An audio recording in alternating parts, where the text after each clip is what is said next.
On three. Cheese. 1, 2, 3. We're here today to celebrate the opening of a brand new outdoor gym at the Gum Springs Community Center. So an outdoor gym is a grouping of exercise equipment just like you would find in an indoor gym. Fairfax County has just opened its first 2 new outdoor gyms, one in the Lincolnia community and one at Gum Springs. And we're hoping to have many more throughout the county. This is right here in the community. It's there in essence 24/7. I realize you can't be there 24/7, but you can be there a lot of the time of the day.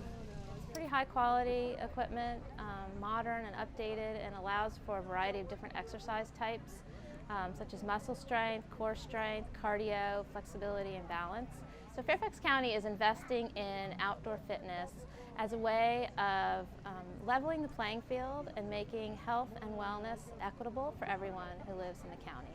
So someone could come and use the outdoor gym and bring their family, and they may have kids playing a ball game or playing on the playground, or their partner might be playing on the tennis court, and they can come over here to the outdoor gym and exercise and get a good workout in the outdoors, fresh air and sunshine, and not have to pay a fee.